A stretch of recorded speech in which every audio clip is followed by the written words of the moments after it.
I'm Eric Russell, and out and about with the cast of Richmond Triangle Players, the musical of musicals, The Musical. How are you guys doing tonight? Great!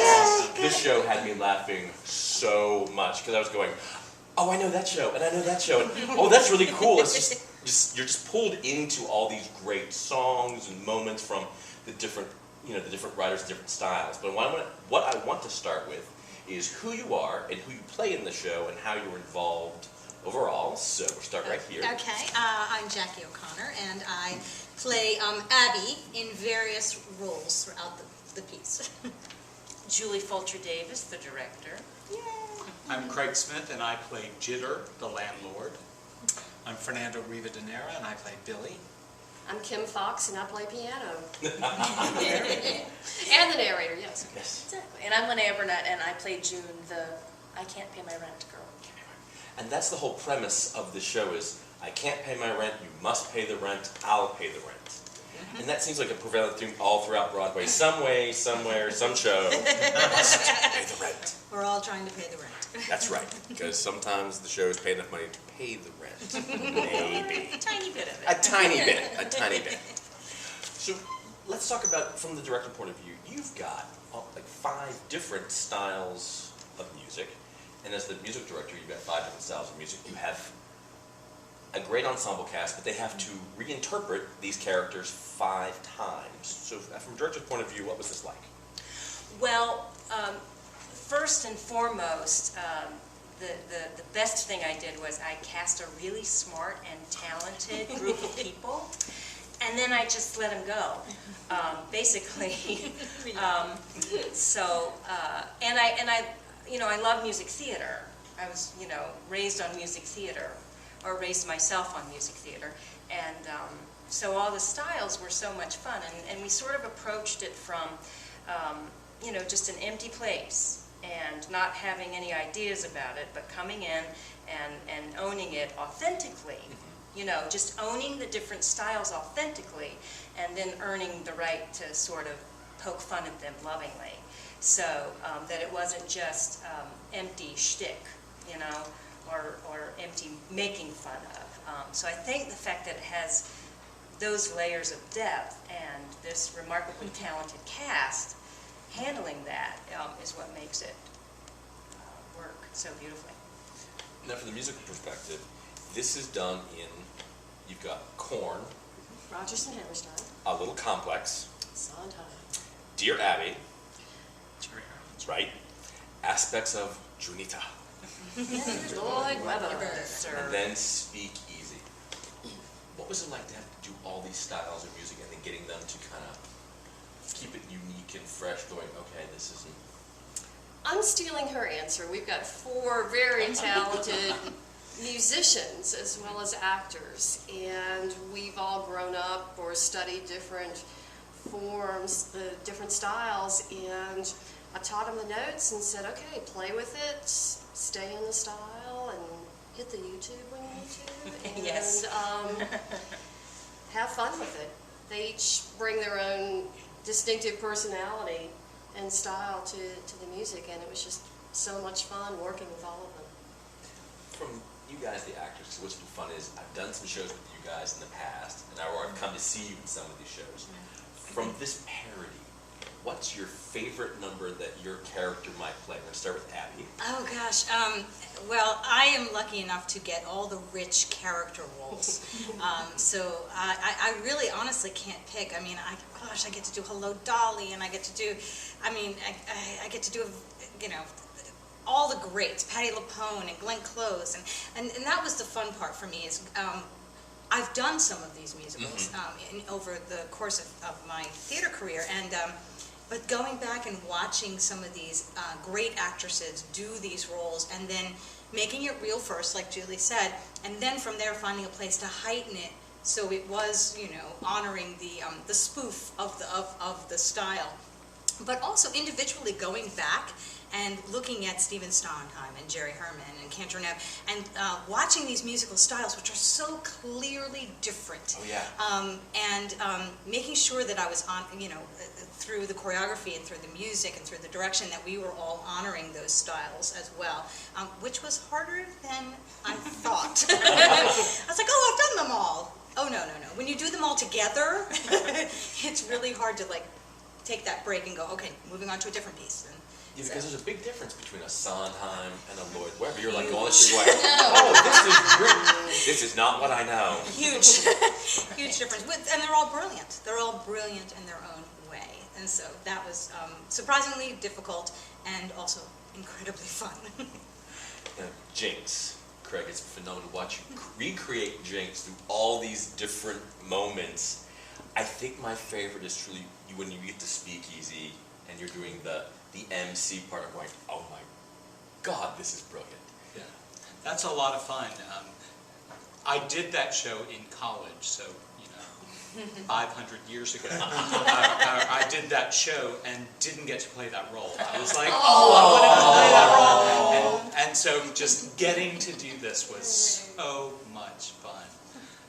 All these, when I was thinking through all the shows that I've ever done, I was like, yes, I've done several Lloyd Webber, several Rodgers and Hammerstein, and I was going through going, oh man, how many have I done? How many of this, how much of this can I pull from to use in this show? And it was just such a wonderful process to put it all together. It gave me a chance to play roles and play with roles that I would never be cast in, or and just take it to another level. Because you open with Korn, right? A parody of Oklahoma, going, oh my gosh, that goes way back. And then we hit the Lloyd Webbers going, oh, there's Joseph, we've done that show. And Right. Do you have a favorite song from this, or is there a show that you did that was similar that you're going, I finally got to do that? Well, I like Korn and the soliloquy, and the extreme opposite being a slutty girl in Speakeasy. that was fun to play with, and join the other girls with that. That's what you were never cast in. This is not No, I tried, but Never slutty girl. No. You have some great moments. I love you when you're doing the whole parody of Into the Woods, and you're just like, birds. Do you have a favorite song, or which one was like your absolute favorite of your Junes that you play? I have no idea, because I really don't know. They're all fun and they're all so different, and it's kind of like Fern. I love doing this show because I'm getting to do roles that I would never get cast in normally, and Because I guess you as Junita. yeah, I mean that's probably the closest type that physically and everything else that I would normally be cast in. So that one feels easier. The Oklahoma or the Korn parody and the Sondheim parody were more challenging, and so that makes it more fun and more gratifying when we pull it all together. And I don't know, I love them all. I really do. I don't have a favorite. It's such a great show, and I was having trouble going, what are my favorite songs from this? And from Korn, I love Daylight Savings Time. I just absolutely love that song going, yes, because if you've ever had to spell Oklahoma, and I can promise you, I misspelled it 3 times myself. That is phenomenal. I loved Welcome to the Woods. I just think this is a great opening. From Dear Abby, did I put out enough? And Speakeasy, I couldn't just pick one. That it's my favorite part of your show. It's just, this is great because it's cabaret and it's all this just, great stuff. Now, from the original stuff, do you have a favorite show individually by these composers and writers that you did? Like, what's your favorite show ever from Broadway? Well, Julie and I were very blessed to do Into the Woods, the original Into the Woods, the Richmond premiere back in early 90s. And actually, Julie played the witch and was my mother, and I played Rapunzel. And so it's a thrill for me to come back and do a little piece of that again. So that's my, sentimental. What's your favorite show ever? Oh, that's so hard. It might be Into the Woods just because that's what I got the theater bug from. Okay. Yeah. What's your favorite show? Oh my goodness. You can pick more than one. Oh my goodness. It's hard. It's really hard. It's This really is not a very fair difficult. question to ask musical theater people what their favorite show is. A, it's Sondheim. B, you know, Andrew Lloyd. Andrew Lloyd Webber. D, all of the above. I don't mind listening to Sondheim. Playing him is another challenge Okay. altogether. I just like the Rodgers and Hammerstein. Sound of Music, Oklahoma. I don't know. Just good American, classic. just really classic. Yeah. But I like the rock and roll stuff too. Andrew Lloyd Webber is okay. Hear that? Okay. It's okay. It's okay. It's all good. It's all good. It's all good. Okay. Commercial success. Got me to a movieplex near you. Andrew Lloyd Webber, the movie. He would love that. He would. Exclamation. One on each side. Yes. I guess we all have kind of a favorite, it depends on your mood, you know? Okay. Like if, I swear, Jerry Herman musical, you can put it in, it'll put you in a good mood. Right. It'll put you in a good mood. And I enjoy some of Andrew Lloyd Webber's, Stephen Sondheim, you know, you have to be in a very particular special mood to listen to Stephen Sondheim Yes. sometimes, you know, to put that in, but I enjoy them. See, I'm totally opposite. I can listen to Sondheim anytime, especially Sweeney. I mean, it's just, it's one of Sweeney's those that I brilliant. just Yeah. rip Sweeney's brilliant. into on a regular basis, whether I'm happy or sad or whatever, mad. It works in any mood. So that is the Yeah. one for me, Sweeney. Now, do you prefer the movie versions or the Broadway versions? Because some of these have been made into movies, and that's some people's introduction to Broadway musical. Which is your favorite? Broadway. Broadway. Live theater. Okay. Live, yeah. And it's really interesting how different they are. There was one question, you know, do we do the Madonna Evita or do we do the Patti LuPone Evita? And it was much more rich to do a Patti LuPone Evita versus the Madonna. So I think that's the other joy. In almost every case, we watched both versions of something, and we ultimately came back, To the Broadway. quickly came back to the Broadway stars. You know, Patti LuPone, Glenn Close, please, you can't beat those. But the beautiful thing about this musical, in general, the musicals, is that there is something for everybody. Yeah. And each story moves quickly enough, so even if you hated that particular story, it's over in 15 minutes. It's like, oh, Stephen Sondheim, gone. My favorite. Yeah, moving on. I'm just coming for the Lloyd Webber part, then I'm just leaving after that. You know, I paid my money, but it's all right.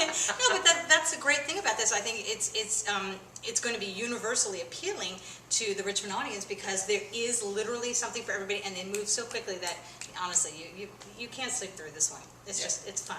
Even non-musical lovers, I think, would get a kick out of it because they would laugh with us. Because some of the stuff that we do is probably why they don't go to musicals. So they would be laughing. Yeah, I was saying, parody musicals seem to be making a huge appearance on Broadway theater. Why do you think parodies of classic shows and things are so popular right now? I think, oh, go ahead. Go ahead. I just think it's perfect because everybody likes to hear music. Everybody likes to see a show. But I think there's a certain element of insecurity with really enjoying it. And I think if you go to see the parody, you know you're allowed to laugh at it and still enjoy it at the same time. Because we've all probably been to a show and you just want to laugh because the person's just very... It's so, And you're like, really? this is an intense moment, so I will sing about it because that's the most natural thing. Yes. No, of course not, but that's what you do in musical theater. Commitment to it. What do you want audiences to take away from this when they're leaving the show? What do you want them to take away? Oh, well, I don't know. I need to process that one for 24 hours.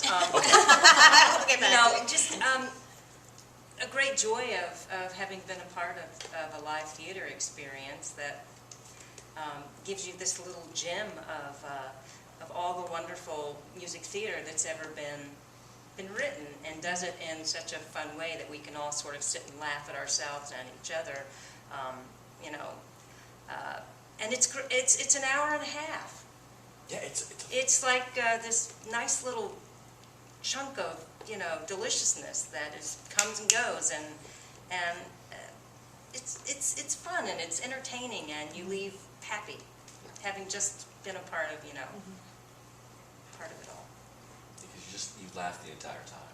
I mean, you're just captivated. I know I laughed out loud and throughout, like, yes. It's nice to That was you. introduce- That was you. I heard That was It's nice to introduce people to a new musical too. And as they, they left feeling good about it and not having known much about it, or some of them may not have even heard of it, so. Yeah, maybe exposure to a bunch of different genres of it. You know, if you're somebody that has seen a lot of Chicago or cabaret movies, Yeah. you're like, oh, I know those, but then you saw something, you're like, oh, I've never seen, who's this Jerry Herman guy? Right. And you go rent Mame or something, and you can enjoy it to broaden your And seeing it on stage, Yeah. Yeah. rather than And on screen. just the capacity that sitting in a dark theater and a group of people laughing together, just how it just raises the vibration of your being, to not, for lack of a better word.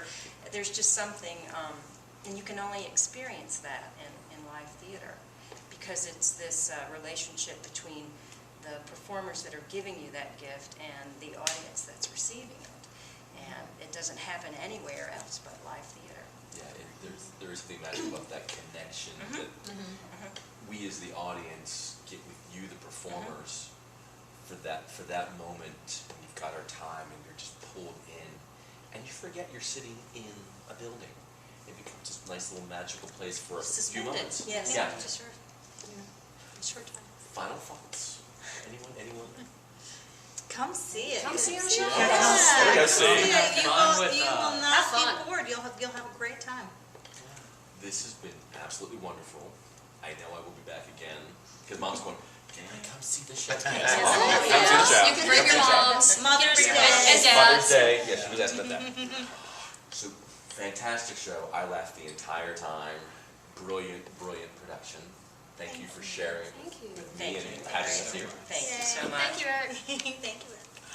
I'm Eric Russell, and I am out and about at Richmond Triangle Players, the musical of musicals, the musical. It's written down. I know the title. This show runs from May 9th to June 2nd. Tickets are available at rtriangle.org, so log in, get them. You do not want to miss this show. Thank you again, guys. Absolutely wonderful. You never know where I'll turn up next, so tune in next time to find out. See ya.